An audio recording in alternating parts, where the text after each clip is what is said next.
All right, Algebra 1 students, we're getting down to the end of it. We're on cumulative review, packet number 14. We're going to start from the beginning. So this is, they're numbered a little oddly because we have number 1 and 2, and then we go on to number 2. So we're going to call this 1 and 2A. And call it 2A. Anyway, so right now we're graphing different types of functions. This one on the left we see because it is squared, that's a quadratic function. It's going to look a little bit like not a little bit, it's going to be a parabola. The idea is to figure out where the vertex is using this information in the parentheses and this information outside. So you're going to need to remember though that what's inside the parentheses shifts left and right, and it does the opposite of what we would think. So a -2 means our vertex is going to be shifted 2 to the right, so 1, 2. And then the +6 tells us that the vertex is up 6. So we're at 2, 6 is our starting point. And then the other piece of important information is this negative sign out in front, and that tells us that the parabola goes downward, so it points down. It's going to give us that arc down. Remember from the parent function that we go over 1, down 1, over 1, down 1, over 2, down 4, over 2, down 4. That seems like I went too far. 6 to 2, no, that's right. And then over 3, down 9. 1, because it's just squared. 1, 2, 3, down to -3.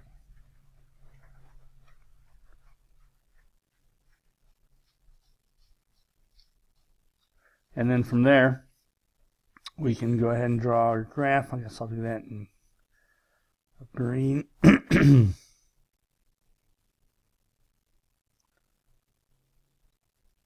Honestly, I have a hard time doing that on this computer screen, but it should look something like that. A couple of questions that we're asking now. The domain here is all the possible x values, so from left to right, starting from the left, going to the right. We're going to say that, and this is in parentheses, we're at -infinity to infinity, and that's because this graph doesn't stop going left or right. The range is very different though, because it does have a stopping point, which is included in the graph at 6. We always go from bottom to top. So as I go up, I look at my x values, I start at -infinity, and that's a parenthesis because it is not included. You can't include infinity. However, we do stop at 6 at the top, so it's going to be from -infinity to 6, and that's a square bracket because the point is included. It asks a couple more questions down here. I'll describe all of the shifts. We already did that. The shifts are 2 to the right,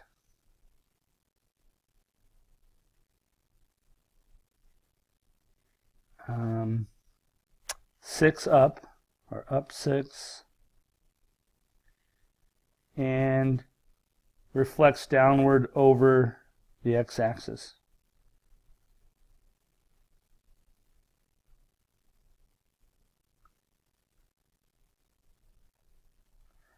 And remember, it shifts to the right because of this -2 inside the parenthesis. It shifts up 6 because of this 6 on the outside that relates to the y. And it reflects downward because of this negative sign. All right, looking at number 2a, notice that it's no longer got that squared function. It's got the absolute value. And the difference that that's going to make is it's going to make stair steps, up 1 over 1 or down 1 over 1 instead of an arc. Same situation though. Inside the parentheses shifts us to the left or right. Because it's positive, we're going to shift 3 to the left. And then outside the parentheses is negative, so it's going to go 3 left, down 5. And so our vertex is right there. We can go ahead and describe those shifts now. Left 3, down 5, and the sign in front of it's positive, so we don't have that reflection that we had in number 1. Now I'm just going to graph these points. It goes upward, which is quite simple with the absolute value. It's just up 1 over 1. It's a simple ladder, stair step, I should say. Up 1 over 1, and it goes both directions, meaning left and right. So then when we draw that in, I'll try to draw as straight line as I can.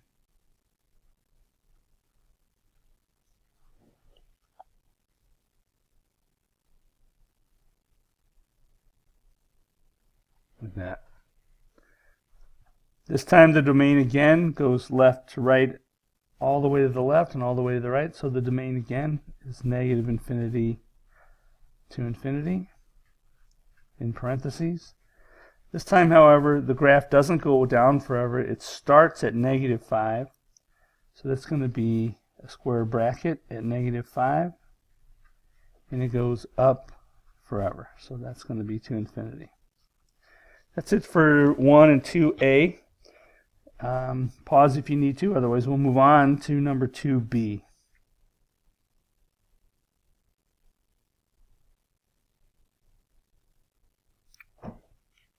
Which I should label as such. 2b. And now we're solving quadratic equations by factoring. And this time we're looking for, first things first, is there a GCF? In this case there is. So let's go ahead and pull that out. If we leave out the x, we're left with x squared minus 5x minus 36 equals 0. And then if we look at that equation, what's left in the parenthesis, we're looking for those numbers that multiply to negative 36. So what are the factors of negative 36 that add to negative 5? Well, we need it to be more negative than positive, so my bigger number is going to be negative. So I'm going to go 1 and negative 36. Doesn't add to 5. 2 and 18. Negative 18. Doesn't add to 5. 3 and negative 12. Nope. 4 and negative 9. There it is. There's only one other set, which would have been 6 and negative 6. But the one that we're looking for is this one, because they multiply to negative 36 and they add to negative 5. So let's go ahead and factor that. We still have that x out in front. But then when we factor, we're just going to write x, and this is positive, plus 4. And x minus 9, that's all equal to 0. So we have 3 factors, and we're trying to solve, so we're going to set each of those equal to 0. So I have x equals 0, I have x plus 4 equals 0, and I have x minus 9 equals 0. Minus 4, x equal negative 4. Plus 9, x equals 9. So those are my 3 answers. 1, 2, 3.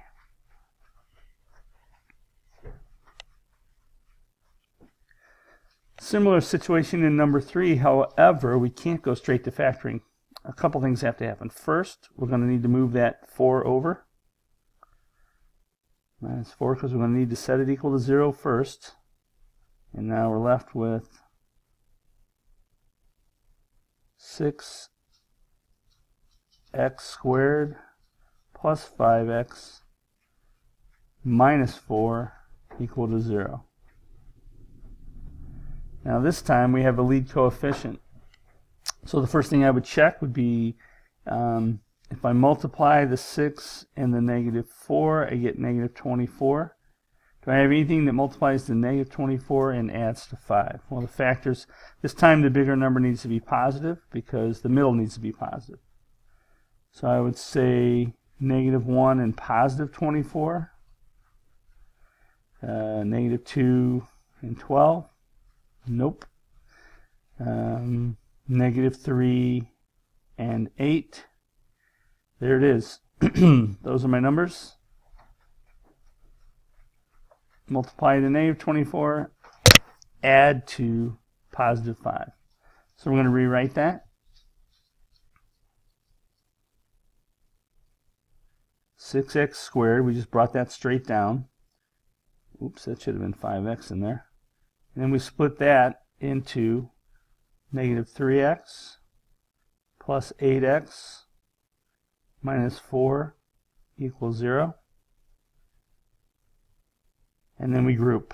So if I look and see that I have this, because we have 4 terms now, that's generally when we do grouping and then pull out GCFs. What's the GCF in that first group? That's going to be 3x, which leaves us with 2x minus 1. And in the second group, the GCF is 4x.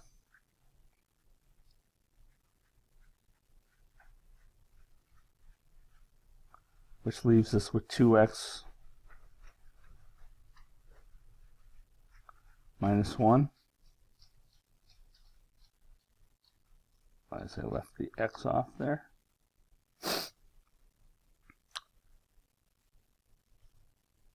It's all still equal to 0.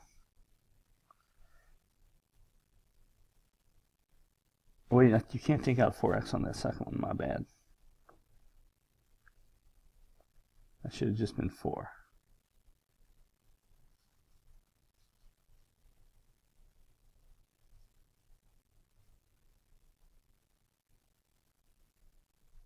So now we recombine.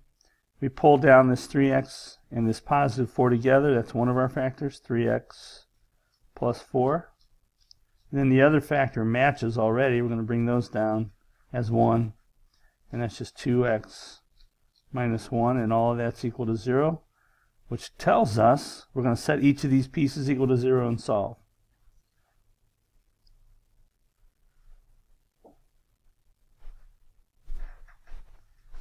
And 2x minus 1 equals 0. Need a little more room here.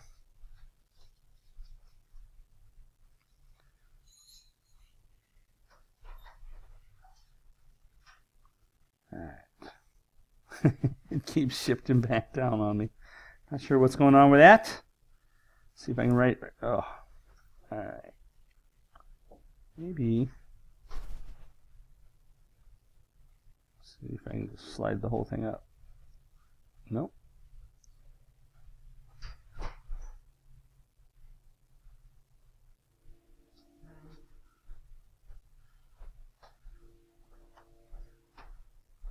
So we'll subtract 4 from each side here. And we have 3x equal -4. Divide both sides by 3. And we end up with x equals -4/3. That's one of our answers. The other side, the other part of it, the other factor, we're going to add 1 to both sides. We get 2x equal 1. Divide by 2. And we end up with x equal 1/2. Those are our two solutions.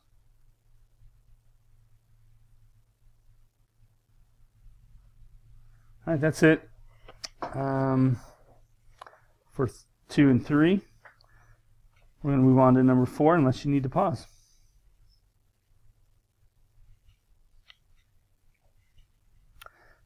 Now we're solving a quadratic equation by completing the square.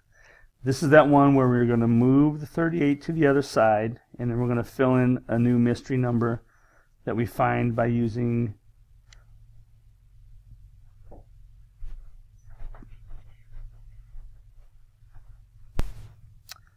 b over 2 squared. Alright, so let's start walking this through. We said we were going to move that 38 out. If you do it on one side, you got to do it on the other side of the equal sign. So notice when I write this, though, I'm going to leave a gap where that 38 was. I have x squared minus 8x plus something equals something plus the 38.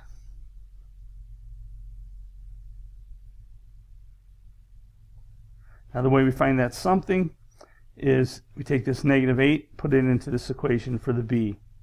So negative 8 divided by 2 is negative 4. Negative 4 squared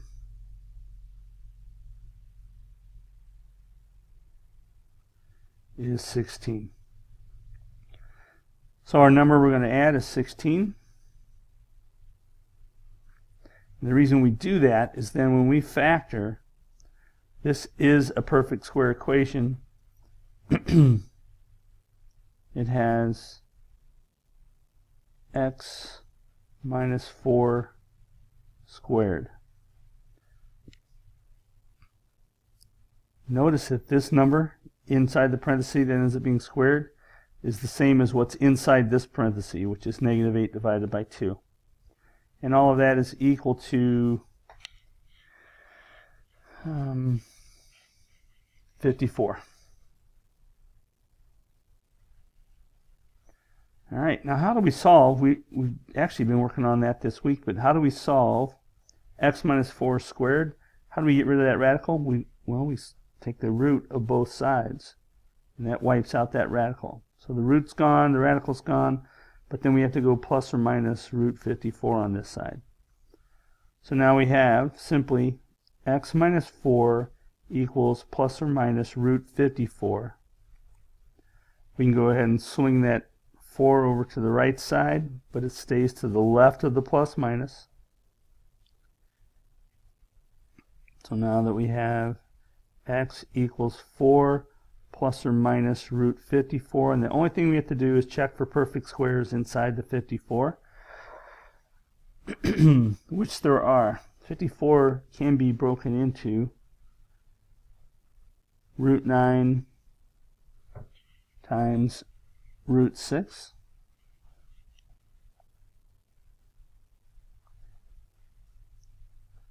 So you have x equals 4 plus or minus root 9 root 6.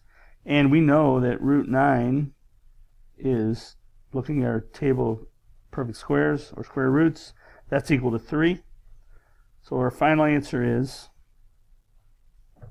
x equals 4 plus or minus 3 root 6. That's our exact roots.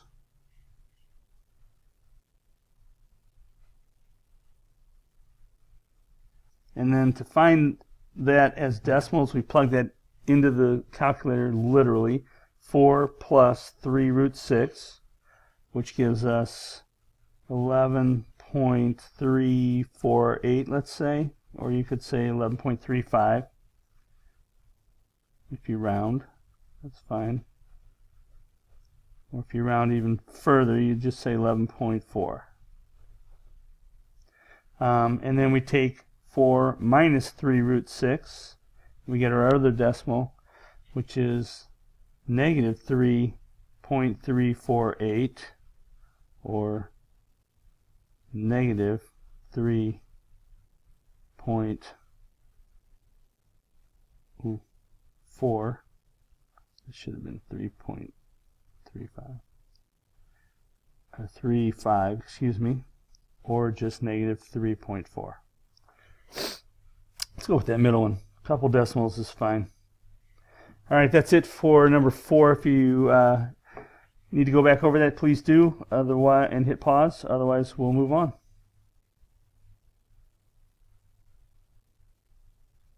to the next video.